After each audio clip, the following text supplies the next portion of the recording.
Buenas noches a todos, bienvenidos a este foro sincrónico en el cual ahora veremos un poquito lo que son las medidas cautelares y de protección en el proceso de familia. Estábamos dando un poco de tiempo que se incorporaran los demás compañeros, pero tenemos una asistencia bastante aceptable a estas horas, así que comenzamos a evacuar algunas preguntas respecto a lo que hemos estado viendo en los días anteriores, las actividades que se dejaron en la semana pasada. Así que tiene la palabra la licenciada Barrientos, que me pedía la palabra. Con referente a la tarea que ustedes se dejó, pues fue bien claro que efectivamente existe prevenciones, pero aún de esa prevención él no va a poder evacuar. Entonces se le va a declarar inadmisible, ¿verdad? Porque la demanda está mal hecha primeramente, Sí, y no ha presentado prueba idónea, y le falta que presentar el poder de Anita, la prueba donde se vea la necesidad que tiene Anita para solicitar los alimentos, ¿verdad? Solamente, máster. Gracias. Así es, pues eso es lo que me interesaba. Esos son los aportes que yo quiero ver, los análisis que ustedes me están planteando y que me pusieron en la tarea, porque recuerden que un caso puede tener varias formas de resolverlo. Entonces, lo que me interesa ver es el análisis que cada uno de ustedes le haga a esa demanda que se les planteó, porque pueden haber varias situaciones en las que podemos decantarnos. Como no tenemos la demanda con documentación, puede que algunos hayan optado por ciertas figuras, otros por ciertas prevenciones y otros por considerar que en un momento dado pues se cumplían con algunos parámetros y con otros no. Así que eso es lo que me interesa, ese análisis. No seré rígida completamente en decir, no, esto era solo una forma y así. Lo que me interesa ver es el análisis, el estudio que ustedes le hicieron a partir de las herramientas que se han ido dando en la clase, ¿verdad? Para que no tengan temor de que yo me case con una idea de que esta es improponible, que es inadmisible o que es prevenciones y que las prevenciones deben de ser esta.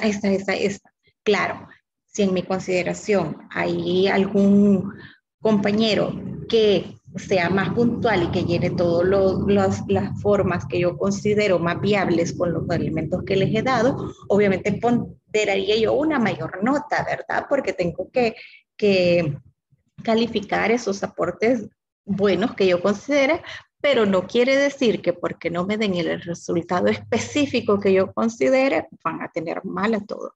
Lo que me interesa es el análisis, que me hagan el argumento que establezcan, y también para ir viendo cómo las herramientas que se van dando van aportando esas herramientas para la solución de determinados problemas, y así ir viendo cómo podemos mejorar esos aspectos que se ven en clase. Así de que a mí me van a dar varios parámetros, pero no es que yo me vaya a decantar por una respuesta cerrada en la solución del caso. Bueno, ahora porque el tiempo es corto, vamos a comenzar un poquito, como les digo, con lo que es pues las medidas cautelares y las medidas de protección. Este tema es muy bonito. Las medidas cautelares son pues de orden procesal, que se dan en muchos procesos, pero en el proceso de familia pues tienden a ser con características específicas, y por eso es que valía la pena que nosotros las retomáramos en este proceso de estudio.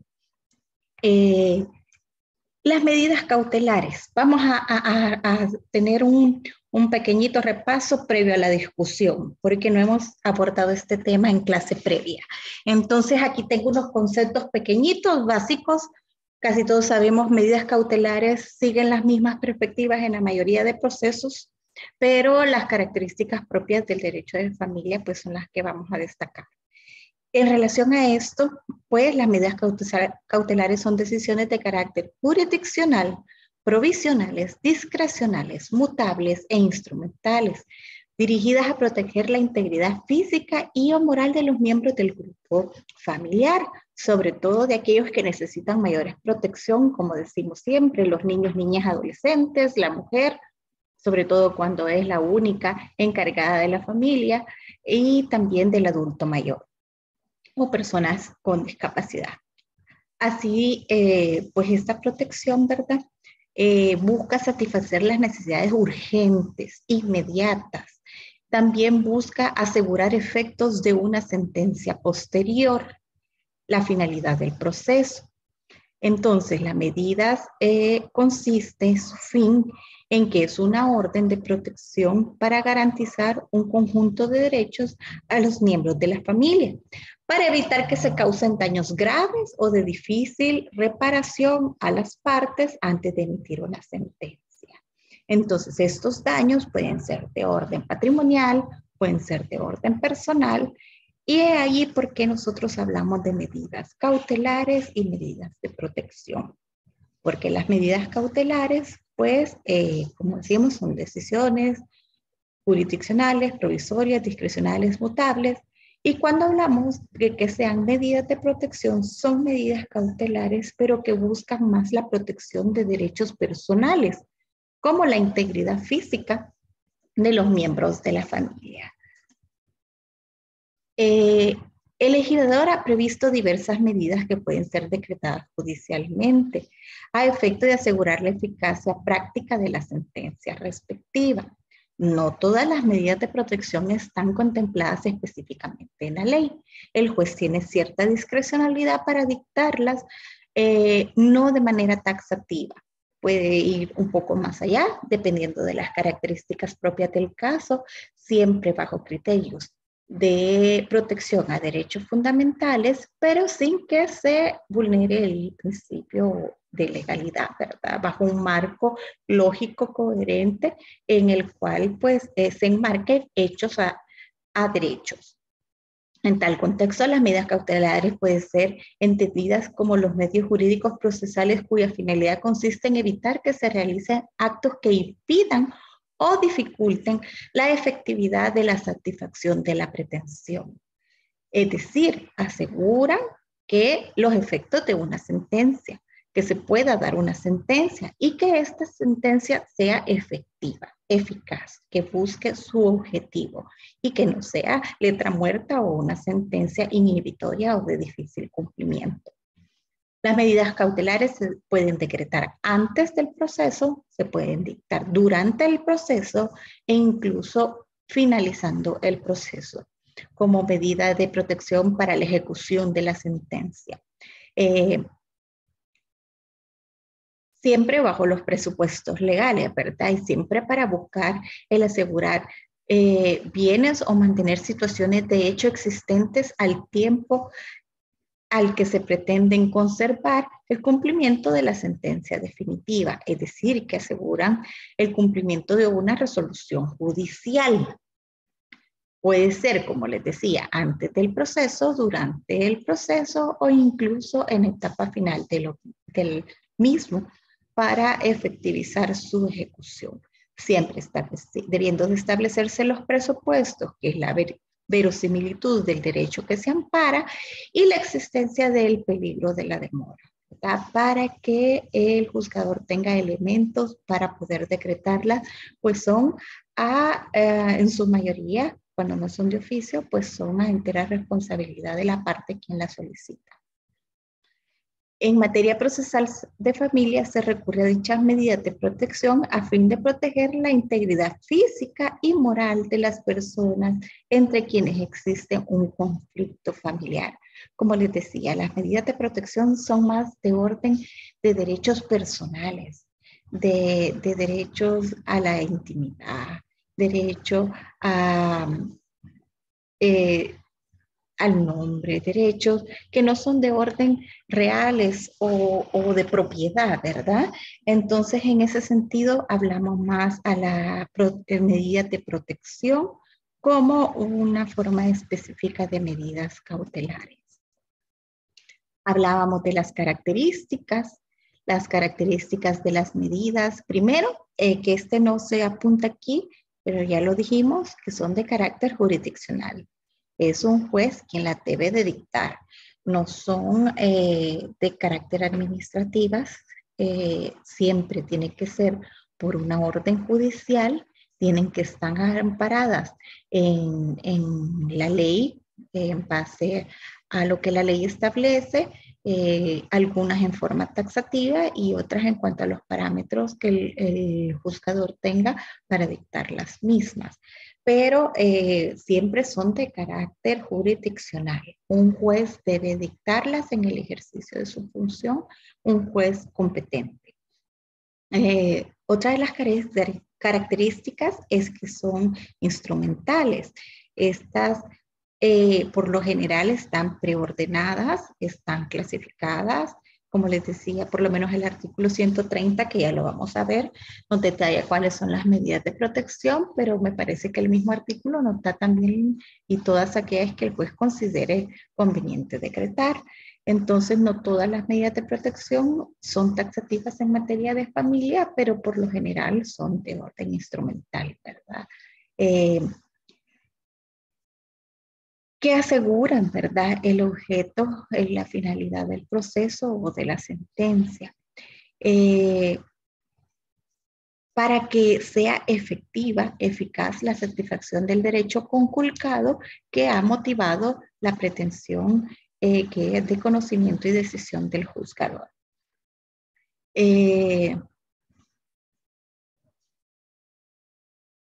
Son de carácter provisional. Esto es muy importante porque las medidas cautelares siempre deben de determinarse un tiempo de vigencia para las mismas.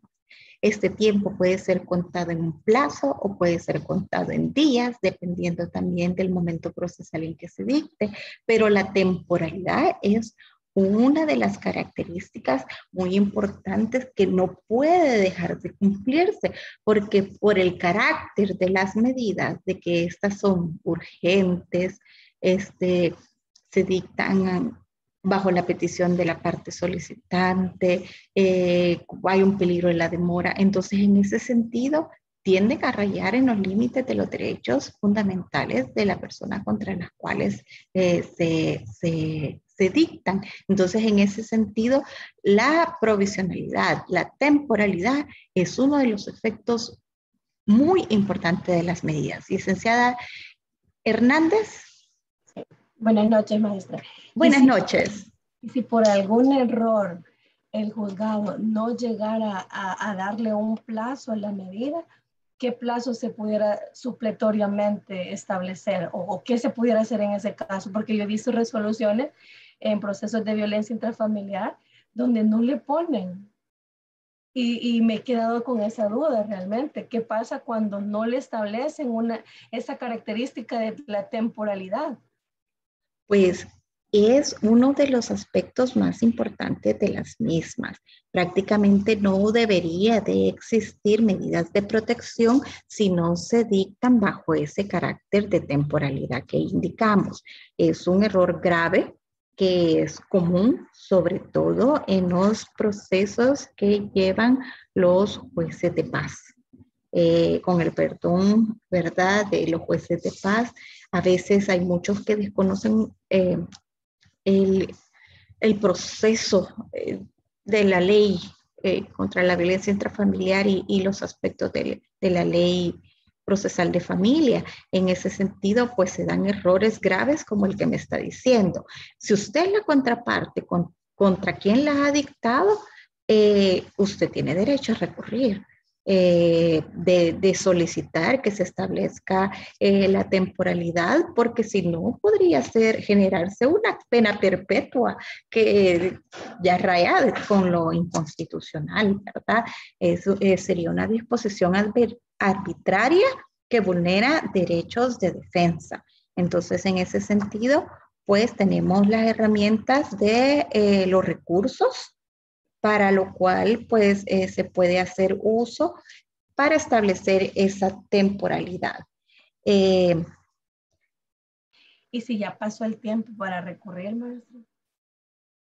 Pues ahí es donde nosotros tenemos que hacer efectivos los derechos en el momento que corresponde. Para eso, ahí el problema sería cuando las partes en violencia intrafamiliar no tienen representación legal, ¿verdad? Que muchas veces pues ahí se puede dar pues más vulneraciones en las que las partes se puedan ver en cierta desprotección.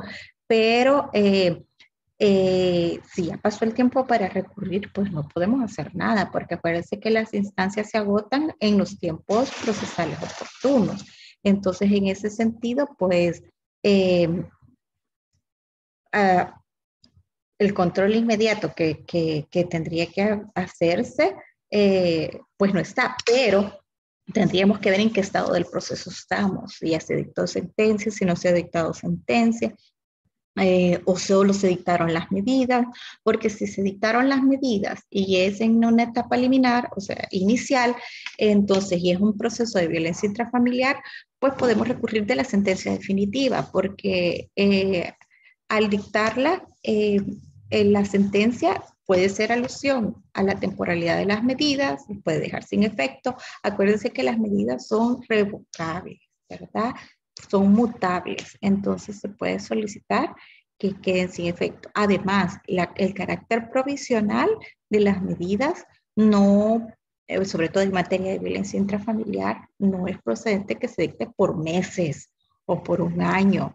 No es propio de la materia, ¿verdad? Pero se ven casos en que dejan unas medidas de protección bastante largas que dificultan bastante su cumplimiento, ¿verdad?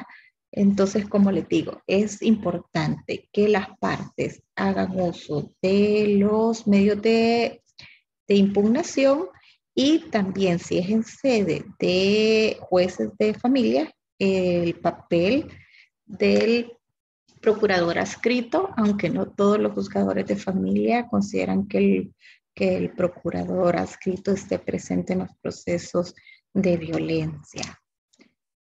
¿Alguna duda más? Si me ven que estoy apuntando es que estoy verificando asistencia, oigan.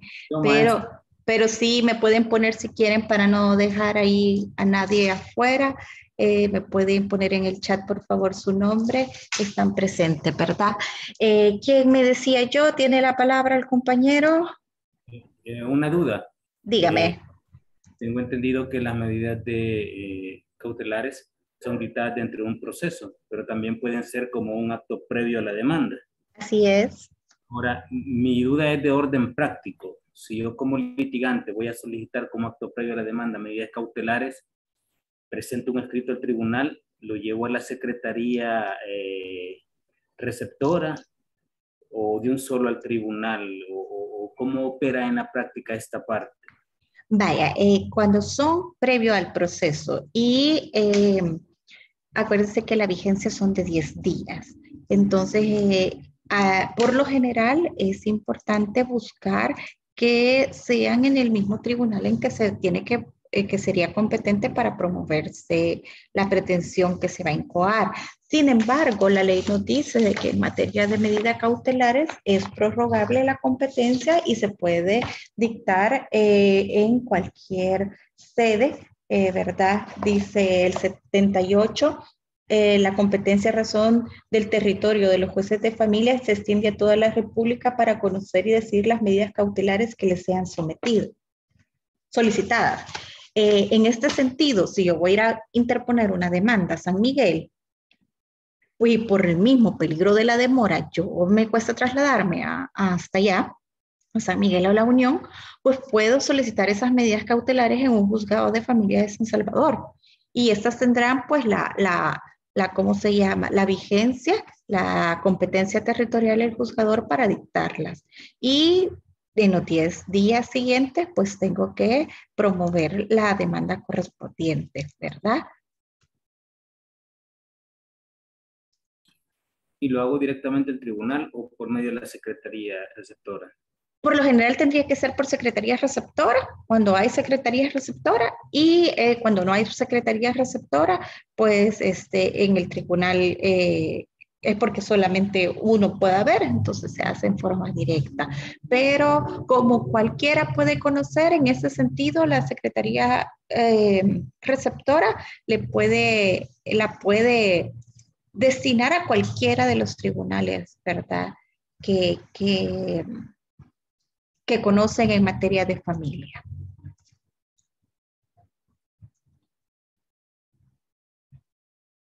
¿Alguien más? Continuamos. Acuérdense que ahorita es debate también. No me interesa tanto hablar a mí. Sin embargo, tenemos unas preguntas específicas que quiero que debatamos. Esto, como les digo, era un poquito la entrada, pero vamos a hablar un poquito de el derecho de propiedad en cuanto a medidas de protección, que ahorita ven que esta preguntita ya la había puesto yo en el foro, y vamos a hablar un poquito pues de las medidas cautelares de manera oficiosa. ¿Hay alguna otra pregunta hasta aquí? Yo tengo una pregunta, maestra. Dígame.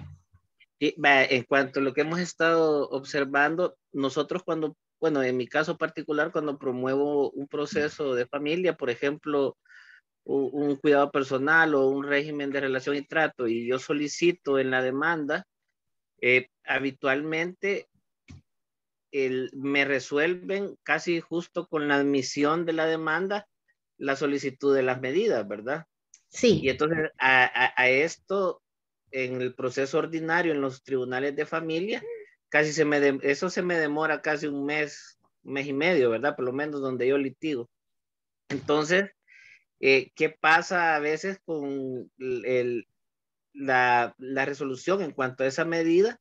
Y a veces cuando hacen la admisión, hasta en ese momento dicen de que se va a comisionar al equipo multidisciplinario previo al dictar la medida. Entonces, de repente una medida que tiene como objetivo la no vulneración de un derecho fundamental, o que se está vulnerando, por ejemplo, en ese caso, el derecho al niño o a la niña en cuanto a relacionarse con su padre o madre, se vuelve súper larguísimo, pues. Entonces, Claro. no sé en experiencia cómo se visualiza la solicitud de las medidas al inicio de los procesos, maestra. Gracias. Bueno, pues el plazo procesal para conocer sobre la admisibilidad de una demanda es de 5 días. Este plazo es perentorio y los juzgadores tienen el deber, la obligación de cumplirlo. Sin embargo, yo sé que en la práctica es un poco ilusorio a veces en ciertos tribunales, porque no lo puedo decir que en todas las sedes, que se conozca en 5 días. Pero esa es la razón de ser del procedimiento y de los plazos para que se conozca sobre las mismas. Entiendo en un momento dado que un juez no dicte las medidas de protección sin antes comisionar al equipo, porque los derechos que se tutelan, que se protegen, que se restringen en las medidas cautelares, son derechos de carácter muchas veces fundamental, entonces de orden constitucional, que no podemos, no es que dudemos de la verosimilitud del derecho, pero también tenemos el deber de buscar la verdad real y procesal de los hechos sometidos a nuestra decisión. Y cuando las cosas pueden ser de mucha trascendencia, pues yo considero que es mejor tratarse un poquito dependiendo de la tipo de medida, y de lo contrario, pues podemos dictar una medida que pueda ir encaminada a la par como para no vulnerar, o podemos dictarla y al dictarla solicitar el apoyo del equipo. Pueden ser las situaciones, pero dependerá del caso específico. Entonces, muchas veces yo no le puedo decir, aquí no hay nada escrito, nada específico en concreto que yo le pueda decir, no, lo tiene que ser inmediato, inmediato, inmediato, porque así es y así se debe de ser. Porque, como le digo, son muchos derechos personalísimos de orden constitucional. Las medidas de protección, las medidas cautelares rayan con la inconstitucionalidad en un momento dado, pero acuérdense que también no podemos obviar que el derecho procesal es para tutelar derechos derechos sustantivos contemplados en una ley y que muchas veces el derecho procesal estará pues encaminado a materializar el derecho sustantivo. Entonces no vamos a poner primero el derecho procesal, sino de orden constitucional, al derecho sustantivo que se pretende proteger, ¿verdad? Entonces aquí no le tengo una respuesta cierta, pero comprendo que en muchos tribunales sí se tardan bastante. Pero Primero, significará, disculpe maestra que le interrumpa, pero significará sí. que si nos vamos a la literalidad, porque yo lo he pensado en algunas ocasiones, si no me dan la admisión de forma en el plazo que corresponde, ¿qué puedo hacer? O sea, ¿puedo presentar un escrito, un pronto despacho o qué? Ajá. Legalmente hay otras situaciones legales que podemos hacer. Primero, podemos solicitar amablemente con un escrito, resuélvanme que ya es tiempo, ¿verdad? Eso nos da como un parámetro para documentarnos que no se nos ha resuelto oportunamente. Lo otro es, pues, investigación judicial, ¿verdad? Ese es el mecanismo legal que se tiene para, pues, contra el incumplimiento de los deberes de los jueces, ¿verdad? Ese es el mecanismo legal que hay.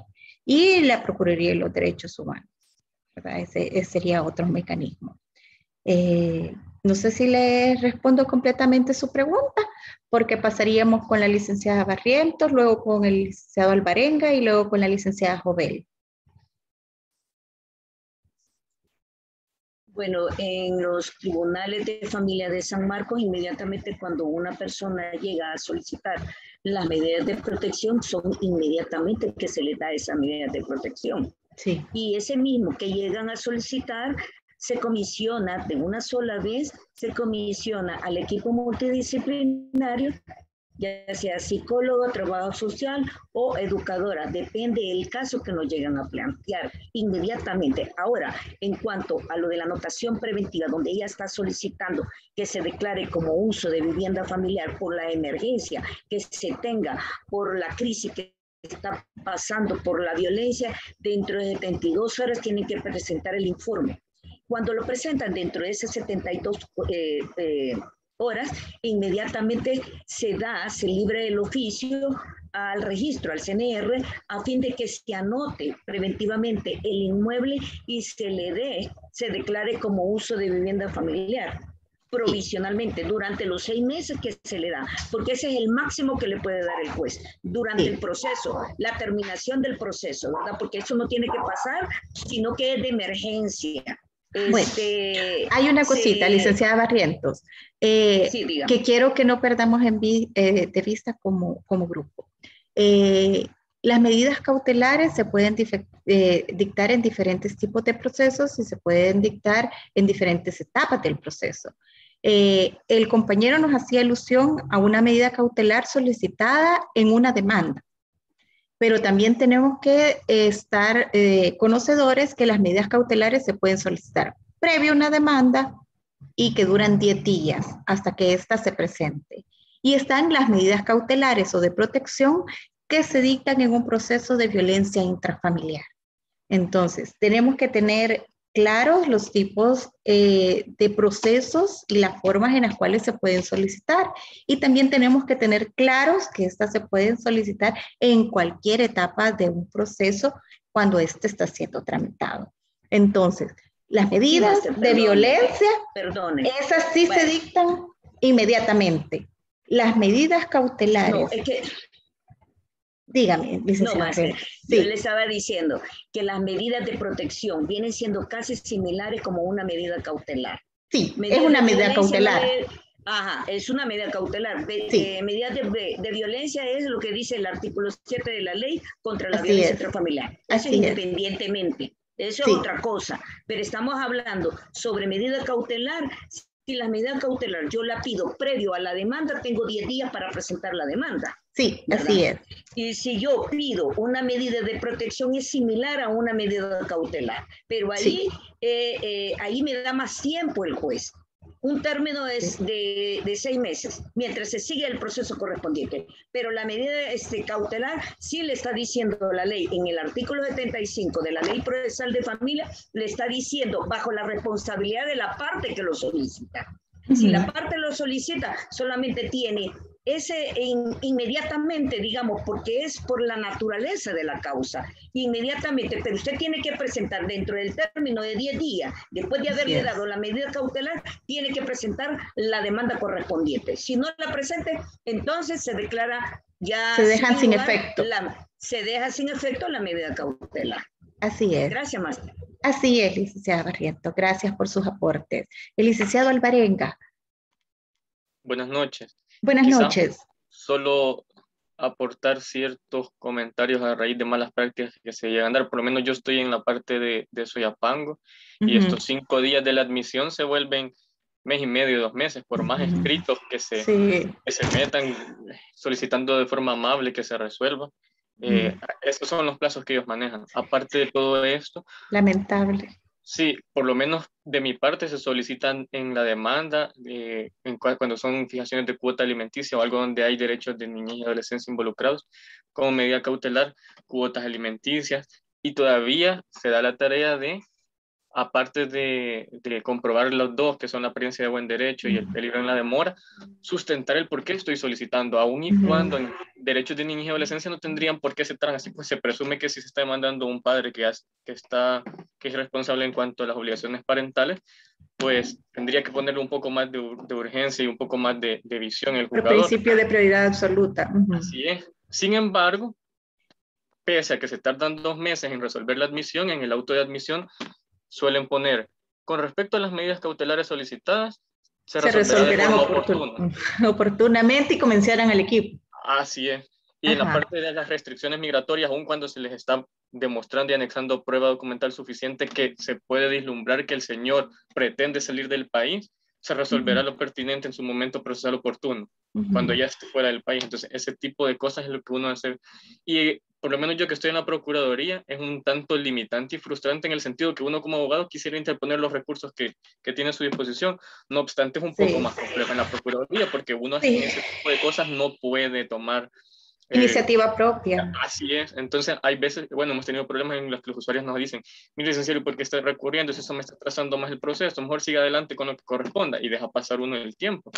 Pero a la vez es muy frustrante, pues, esas dos cosas, tanto el tiempo de admisibilidad y que no le están tomando lo pertinente en cuanto a las medidas cautelares, como se tendría que resolver solamente. Perfecto. Respecto a eso que dice el compañero, yo comprendo, hay ciertos tribunales, yo sé que la población de la zona y la carga laboral de esos tribunales, yo sé que es grande, pero no obstante, no es óbice para que se transgredan derechos, se transgreda la ley. Entonces, en ese sentido, ahí en un momento dado, pues, ¿qué le queda a las partes también? Cuando ya se le fue la persona, emigró, ¿verdad? Bueno, pues, tal vez daño moral y otros tipos de responsabilidades que se pueden pedir, ¿verdad? Pero si no se agotan también las vías respectivas en un momento oportuno, pues también puede quedar un poquito desprotegido en un momento dado, incluso por la vía del amparo que pudiéramos llegar en un momento dado, ¿verdad? Entonces, es comprensible, yo entiendo el papel de la Procuraduría, que no disponen muchas veces de ciertos derechos o cargas procesales, aunque quisieran, pues las partes a veces no son responsables, creen que porque es gratuito no tienen deberes para con el proceso, ¿verdad? Entonces, es comprensible, pero lamentable. Y bueno, las herramientas son esas, investigación judicial y bueno, como jurisconsultos que somos, en un momento dado, pues ver de qué manera se puede aportar para solicitar o para intervenir en algún tipo, solicitando más tribunales en esas áreas específicas, ¿verdad? No sé hoy cómo nos va a ir con ciertos cambios en las judicaturas. Esperemos que dentro de lo malo haya muchas cosas buenas que tal vez pudiéramos mejorar, a ver cómo nos va. Licenciada Jovel. Sí, solamente en la pregunta que hice, ¿verdad? Que un juez de familia puede dictar medidas cautelares de manera oficiosa. En base pues a lo que es el artículo 75 de la Ley Procesal de Familia, pues ahí es muy claro de que sí lo puede hacer de manera oficiosa el juez y también a petición de parte, solamente. Ahorita con lo que nos expone la licenciada Jovel, que nos dice, sí, la ley es específica, al decir que puede dictar medidas de manera oficiosa. En ese caso, invito también a los que no han participado, para ustedes considerarían que en un momento dado esa intervención oficiosa raya o vulnera la imparcialidad del juzgador al dictarla, puesto que cuando se dictan, además de los presupuestos del currículum in more forum puni juris, pues está que se decretan bajo la entera responsabilidad del solicitante. ¿Consideran en un momento dado que puede ser atentatorio la imparcialidad del juzgador? La misma ley lo está facultando, máster. Pienso que no. No. Perfecto, licenciada Rodríguez. Yo pienso que no, máster, porque la ley le faculta eso al juez y el juez es acucioso en el momento que debe de tomar esa decisión para dictar esa medida cautelar. Ajá. Perdón. ¿Licenciado Chicas o quién más me está hablando? Ronald, maestra. Ronald, perfecto. Dígame, Ronald. Sí, gracias. Ahí va a disculpar por la cámara, pero me está dando problema. Bueno, no hay problema. Ok, gracias. Yo en lo personal considero de que pues la ley habilita al juez, eso lo tenemos claro, ¿verdad? Y puede hacerlo. No hay prohibición, entonces puede hacerlo. El problema quizás radicaría si el juez al momento de establecer lo que es una medida cautelar se sobrepasa sobre, por decirlo así, en vez de lograr proteger lo que es un derecho, entonces sobrepasa los niveles adecuados, por decirlo de esa manera, y ya se entra a un abuso. En ese caso sí consideraría yo de que, o quizás no pone la medida más adecuada, ¿verdad? Entonces creo que es relativo, maestra. Según la pregunta, siento que es relativo, pero obviamente la ley faculta al juzgador, ¿verdad? Gracias, maestra. Bueno, para dar un poquito mi aporte de esto, lo voy a dar un poquito al final para que puedan intervenir los que me están solicitando la palabra y después podemos llegar un poquito más a consenso al respecto. Licenciado Chicas, ¿me levanta la mano por ahí? Gracias, maestra. Buenas noches. Sí, buenas noches. Está compartiendo parte de lo que el compañero Ronald dice. Sí, habría que ver, ¿verdad? Porque no todos los jugadores actúan igual.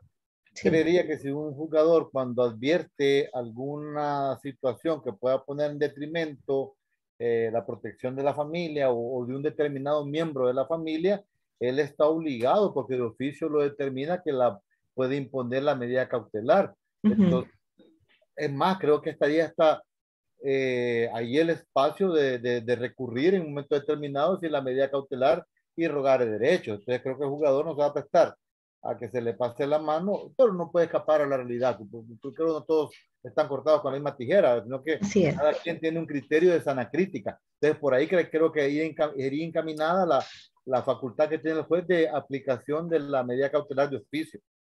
Perfecto. Licenciado Chica, solo una preguntita. ¿La compañera está con usted este día para tomarle asistencia? Sí, aquí está, pero está un poco indispuesta de salud, maestra. Bueno, perfecto. Lo tomaremos en cuenta entonces. Gracias. Sí, por eso no está presente ahorita acá, pero aquí bueno, pero por su intervención, si en un momento dado, pues ella se siente bien para intervenir, perfecto, y si no, yo lo tengo por consideración que está indispuesta de salud, pero no quería dejar pasar esa situación, gracias, ¿verdad? Licenciada Hernández. Bueno, en la sentencia que usted nos dejó en el portal, en la plataforma, ¿verdad? Sí. Cuando se refiere a las diligencias de medidas cautelares como tal, ahí definitivamente solo es a petición de parte. Sí. Sin embargo, sí creo que el juez, cuando las decreta las medidas de protección de oficio, deberá fundamentar bien, ¿verdad? La apariencia del muy importante y el peligro de la demora y que sea en casos de una situación de vulnerabilidad de la otra contraparte para poder equiparar esa relación procesal. Entonces creería que no siempre. O sea que me dice de que si la parte actora o la parte demandada solicita medidas, el juez de oficio puede decretar medidas a favor de la contraparte. ¿Esa es la idea? Vaya, por ejemplo, yo me ubico más que todo. En las primeras entiendo que no se puede, que solo es a petición de parte. Pero cuando el juez puede decretar medidas de protección de oficio, se me viene a la mente procesos de violencia intrafamiliar, o violencia como tal, por ejemplo. Entonces, ahí en este caso, el juez sí está habilitado para decretar medidas de forma oficiosa, pero es por lo mismo, ¿verdad? Que reúne los presupuestos procesales de las medidas de protección, la apariencia del buen derecho y el peligro en la demora, y también en vista que lo hace a favor de una persona que está en situación de vulnerabilidad, entiendo yo. O sea, no siempre el juez de forma oficiosa va a decretar las medidas de protección, porque de lo contrario sí pudiera verse como imparcial, como que ya va, ya más o menos ya se vio el criterio de él y se nota realmente cuando ya se mira parcializado. Entonces ahí sí estamos en una línea bastante delgada, pero si el juez lo sabe fundamentar bien, entonces sí creería que no se ve imparcial. Pero ahí va a depender de cada caso. Ya vamos a abordar unos puntos importantes de los que usted ha mencionado, pero quiero darle la palabra primero aquí al licenciado Chicas, o no sé si a la compañera. Buenas noches, maestra. Buenas noches.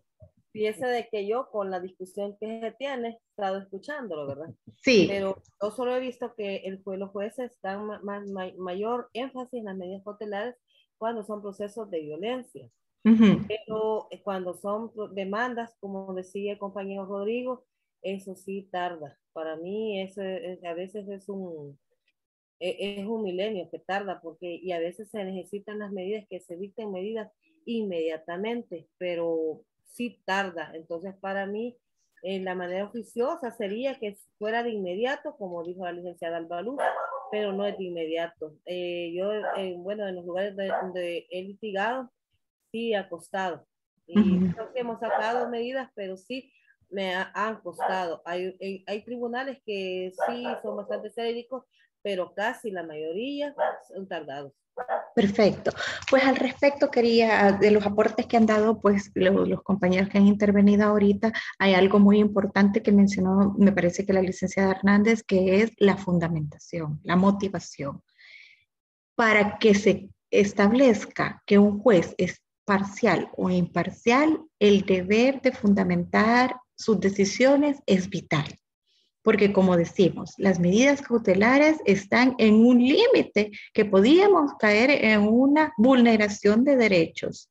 Entonces, es una herramienta poderosísima que se le da al juzgador. En ese sentido, el deber del juez es ser un juez de criterio, un juez conocedor de la materia, que la práctica le da la experiencia para poder manejar los casos de mejor forma. Y en ese sentido, la jurisdicción de familia no necesita jueces timoratos.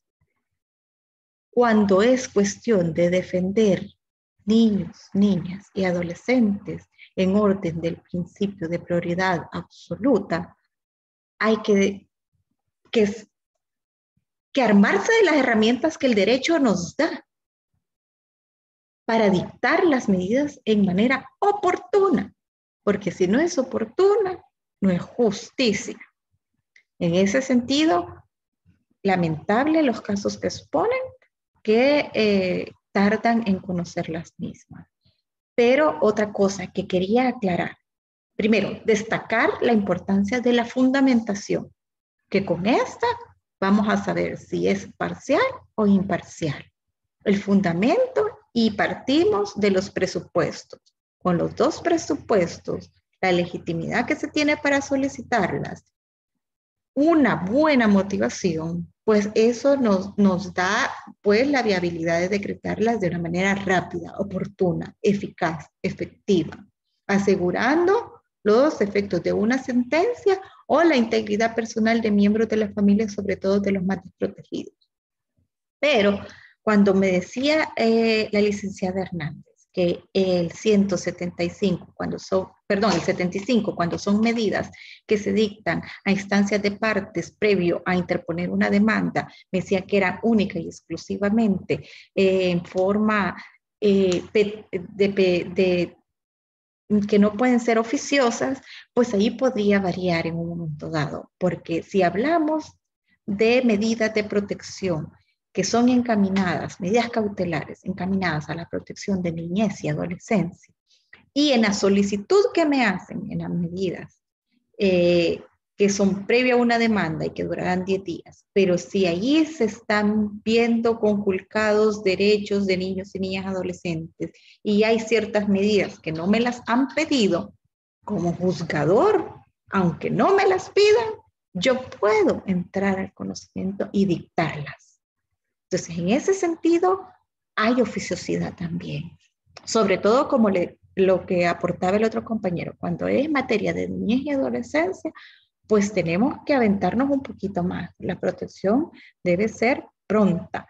Pónganse en un caso de pérdida de autoridad parental o de suspensión y que podemos ver que el niño, niña, adolescente es sujeto de violencia y no me están pidiendo que aparte o que separe al padre que está violentando a la niña, solo me están diciendo que le restrinja otros tipos de derechos o que le proteja ciertos derechos de alimento y no me está pidiendo que le proteja derechos de integridad personal, entonces yo tengo que intervenir inmediatamente y decir, un momento, tengo la capacidad de ver que aquí hay un niño ni adolescente que se está viendo vulnerado, entonces considero pertinente esta medida de protección, ¿verdad? Que se le dé el cuidado provisional a la abuela en lo que interpone el proceso de cuidado personal o que sea de otro tipo de intervención, otro tipo de medida que tal vez ahorita no se me viene a la cabeza, ¿verdad? Pero sí las medidas cautelares que son previo a una demanda y que son a petición de parte también pueden tener ese carácter de oficiosidad. Alguien más me levantó la mano que no me percaté, ya no está, no me parece aquí la manita. Sí, máster, fíjese que sí, como usted dice, el artículo 75 de la Ley Procesal de Familia es bien clara cuando me está hablando sobre las medidas cautelares que yo pueda solicitar. Pero sí, como usted bien lo ha dicho, el juez puede dar más de lo pedido, que pueden ser las medidas cautelares. Estas son las que se encuentran contempladas en el artículo 75, son las medidas cautelares innovadas, porque ya están en la ley, y las innovadas son las que no se encuentran en la ley, pero con un fundamento razonable la puede dar el juez. Ahora bien, en la práctica ya es otra cosa. Fíjense que a veces piden una medida cautelar de una cuota provisional, pero no ofrecen el fundamento razonable. Solo la piden por pedirla. Entonces, claro, el juez se va a basar en ese fundamento razonable. ¿Cómo le voy a quitar? Póngale como una constancia de salario. Ese es el fundamento razonable. ¿De dónde le voy a sacar? Pero si solo piden una cuota provisional y no presentan una constancia de salario, que cuánto es lo que gana la persona, ¿cómo se le va a dar una medida cautelar de alimentos provisionales? Sí, en ese sentido es deber del peticionario pues presentar todo aquello que pueda materializar, ¿verdad? Porque en un momento dado el juez la puede decretar, pero no va a ser efectiva, no va a ser eficaz. ¿Por qué? Porque no se ha establecido un parámetro mínimo e indispensable de capacidad. Entonces, en un momento dado puede ser incluso más atentatorio, porque no sabemos, en un momento dado vienen y nos establecen todos los parámetros por el cual la persona alimentante, el alimentante no el que tiene el deber de dar alimentos, pues no ha cumplido por ellos porque no está en la condición de darlos. Al caso de que no se pueden establecer alimentos, sí, al establecerlos perjudica al alimentante, ¿verdad? Se lo pone en situación de vulnerabilidad. Entonces, en ese sentido, es parte de la verosimilitud del derecho, del presupuesto, porque no es solo decir, yo tengo derecho a alimentos. El derecho de alimentos no tiene necesidad de prueba, porque es algo que no necesita probar usted que tiene necesidad de alimentarse, de vestirse, de educarse, de recrearse, de la salud. Eso lo sabemos, es inherente a la persona humana, pero tenemos que establecer presupuestos básicos y cuantificables de cuánto asciende mi necesidad. No es lo mismo la necesidad de un niño que viva en San Salvador, en la propia capital, en una zona residencial, en Santa Elena, a que me vengan a decir de un niño que vive en San Antonio Pajonal. No es que se diferencie clases sociales, pero en un momento dado, el niño en su estilo de vida, en su status quo, está acostumbrado, tiene ciertos derechos, que ya se le ven satisfechos de cierta forma, no solo porque, puede comer frijoles los 3 tiempos, pues yo con esto lo voy a evacuar mi deber de alimento, ¿verdad? Y le voy a dar una arroba de frijoles. Y de la educación, la recreación, en un momento dado, pues no es lo mismo. Al igual, no va a ser lo mismo en un momento dado la necesidad siempre de este mismo niño que vive en Escalón, en Santa Elena, que el niño del Pajonal, pero el niño del Pajonal tiene un estado de vulnerabilidad porque necesita el acceso a la salud porque padece una enfermedad determinada y lo tienen que llevar cada tantos días al Bloom en un viaje en el que gastan comida, transporte y alguien que lo lleve, no pueden ir en bus. Entonces se puede cuantificar incluso más una necesidad de un niño que esté en condiciones diferentes. Entonces, en ese sentido, la verosimilitud del derecho también nos conlleva a otros aspectos de procesabilidad, ¿verdad? Que el juez tendrá que valorar y ahí a veces el por qué algunas medidas no se pueden dictar de manera inmediata. No siempre será el juzgador la carga laboral, sino que a veces también hay operadores de justicia, no todos, pero a veces hay algunos defensores públicos que tienen algunos machotes y por no cambiar mucho allí, pues dejan a veces al aire algunas cositas y cuando el juez quiere valorar, esculcar esas cosas, no las encuentran. Entonces es el deber de fundamentar bien las pretensiones que se llevan porque las medidas cautelares es una pretensión en sí que lleva a la satisfacción, a la protección de otras pretensiones. Entonces, licenciada Escobar. Buenas noches. Buenas noches. Yo considero que depende del caso. Porque si yo voy a pedir una constancia salarial en un proceso de violencia, me matan a esta mujer y pidiendo las medidas de protección. ¿Cuánto se tarda para ese trámite? Entonces, en veces no es que uno no quiera justificar o fundamentar bien una pretensión, pero cuando son provisionales, la urgencia y la necesidad, no podemos tomarnos el tiempo para documentar bien. Por eso es que creo y considero que son provisionales, porque en el proceso se va a justificar y se va a ir adaptando y meter la documentación necesaria. Por eso creo que depende del caso. Sí. Depende mucho del caso, pero digamos, era un proceso de violencia intrafamiliar, es bien difícil que liminarmente, que desde el inicio necesitemos una constancia de trabajo. O sea, la protección sería más de orden personal. Restringir al agresor que no llegue a la casa, que no se acerque, que no llegue al lugar de trabajo, que son de orden inmediato. Cuando pedimos cuota alimenticia, por ejemplo, acá en Cojute el juez siempre me las da, gracias a Dios, pero los de paz jamás me dan una cuota alimenticia si no la justifico. Como les decía, la necesidad es obvia. La capacidad hay que establecerla. Entonces, ¿cómo podemos establecer nosotros eso? Bueno, fulanito trabaja en tal lugar. No presento en este momento una constancia porque primero hay lugares donde no las extienden si no la pide el juez. Es otra limitante que tenemos. trabajan lejos y la persona necesita, pues eso, pues lo que se hace es una... o no se consta. Exactamente. Entonces, ahí el deber de la fundamentación de la petición también, ¿verdad? Entonces es poner, no cuento con esto, es difícil, sin embargo, está en tal lugar, los parámetros que yo tengo son estos en cuanto a su capacidad y sabemos que se puede ser efectiva también por estos otros indicios que de recabar esa prueba, pues nosotros las presentamos previo a la audiencia preliminar, ¿verdad? La audiencia, antes de la audiencia pública, si es en proceso de violencia, se puede presentar hasta antes de la audiencia pública, ¿verdad? Pero, como le digo, tampoco es de que démela, yo la necesito y me la va a dar, y el juzgador en un momento dado puede decirle que no, si considera que no es viable. Entonces, es comprensible, depende de cada caso específico, sin embargo, hay parámetros que no podemos obviar. Licenciado Chicas.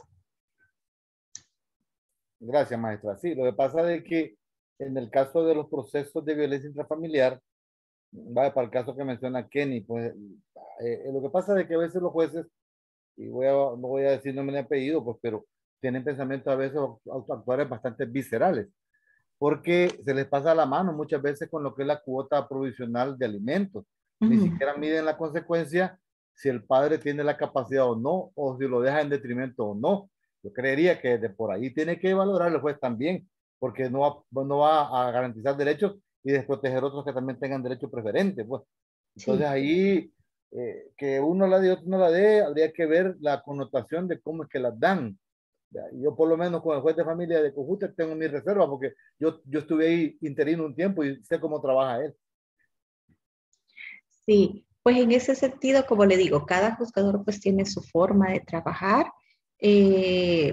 Considero, no, yo admiro mucho la actividad jurisdiccional de los jueces de paz, porque muchas veces son los menos remunerados y a veces los que más trabajan, pero en materia de violencia intrafamiliar y otros aspectos que ellos conocen en tema procesal de familia, pues sí dejan mucho que desear sus actuaciones.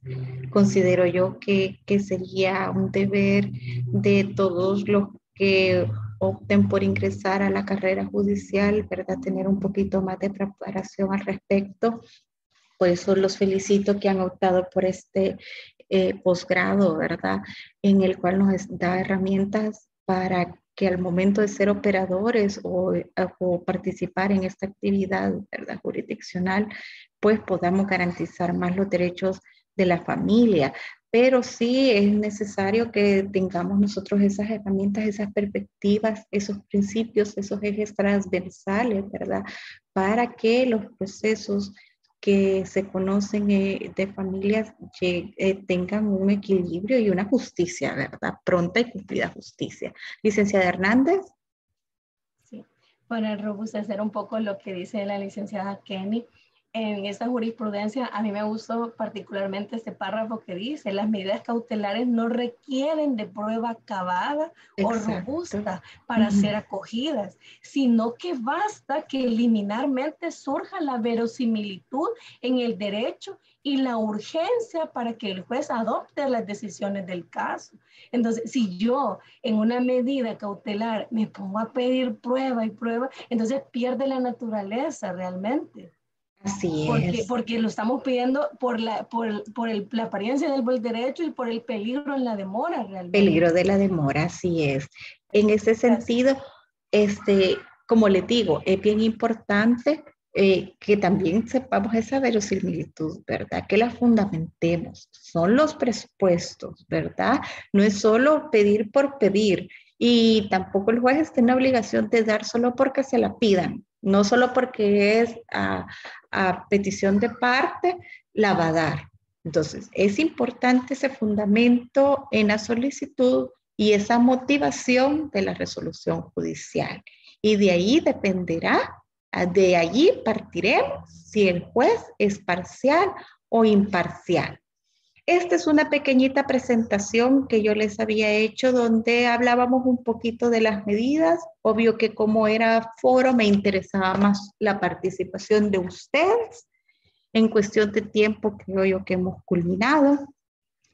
Sin embargo, pues quiero felicitarlos por las intervenciones y por sus tareas. Vamos a tener una pequeña actividad evaluada, pues nos corresponde en el periodo. Esta la cargaré por la noche para que cuenten con el día de mañana. Contarán el fin de semana para que la puedan efectuar. Para yo poder calificarla el día lunes, ¿verdad? Como les digo, todos parten para mí que tienen un 10, pero me interesa ver que estas herramientas que estamos valorando aquí, pues las vayamos aplicando en interpretaciones y que sea efectivo este conocimiento que estamos adquiriendo, ¿verdad? Entonces va a ser algo pequeñito, como les digo, pero sí a cumplir la parte evaluadora, vea, como requisito, le voy a subir esta presentación y como tendrán fin de semana para hacer su prueba evaluada, el día sábado me pueden efectuar cualquier otra consulta que tengan respecto a las temáticas que hemos abordado. Estoy consciente que no culminamos por completo la temática de la clase sincrónica del sábado pasado. Sin embargo, para mí sus aportes, sus dudas, sus inquietudes son de extrema importancia y prefiero que absorbamos bien lo que estamos viendo a atropellarnos y que no sepamos qué es lo que vimos.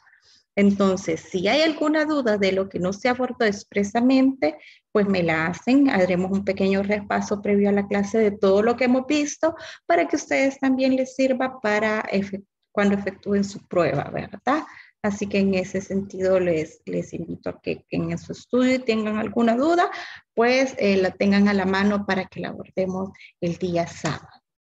Por lo demás, no sé si hay alguna otra duda, consulta, alguna queja, algún reclamo. Con gusto. Con respecto al foro, siempre vamos a responder las 3 preguntas. Pues me interesaba saber, estos foros que sean sincrónicos, a mí me interesa la intervención oral, lo que se ha hecho ahorita. Pero algunos a veces no han tenido la oportunidad de participar. Aquel que no ha participado de viva voz porque no pudo, porque tiene problemas en el micrófono, etcétera, para que yo le tome en cuenta pues su participación, pues me interesaría que me dejara ahí un aporte. Para los que han intervenido en forma oral ahorita, pues no habría necesidad, pues ese aporte es el que yo evalúo, ¿verdad? El interés, también los aportes valiosos que dan, ¿verdad? Que nos dan aspectos para seguir este debate. Y como les digo, quien no me participó de viva voz ahorita, independientemente por qué haya sido, porque entiendo que muchas veces estamos conectados en un lugar en que no hay mucho bulla, yo comprendo, o porque tienen problemas con el micrófono. Entonces, en ese sentido, yo les tomaré en cuenta que los que no se pronunciaron de viva voz me lo puedan hacer en el foro escrito. También por eso lo ponemos ahí para que ustedes sepan de qué va a tratar y para aquel que quiera dar un aporte escrito lo puede hacer, pero me interesaría en este caso que fueras de los que no han participado, ¿verdad? Entonces, ¿alguna duda o pregunta más? Bueno, pues, entonces quedamos. ¿Alguien quería hablar? No, solo, no hay duda, nada más. No hay ninguna duda. Bueno, pues pasen feliz noche. Los veo el sábado. Noches. Y no se preocupen por la evaluación, que va a ser algo sencillo. Sin embargo, cualquier duda, sábado le evacuamos. Que descansen. Gracias. Buenas noches. Gracias, buenas noches. Gracias. Buenas noches. Máster, yo participé, fíjese. Sí. Puse algo ahí. ¿Verdad? Perfecto, perfecto. Será tomado en cuenta siempre. Yo vi que había participado previo al inicio de este foro. Yo lo vi. Ajá, sí. No, pues Gracias, siempre bienvenida la intervención. Sus aportes son valiosos para mí, los de todos, ¿verdad? Así que lo tomamos en cuenta. Bueno, pues, feliz noche. Buenas noches. Buenas noches. Gracias.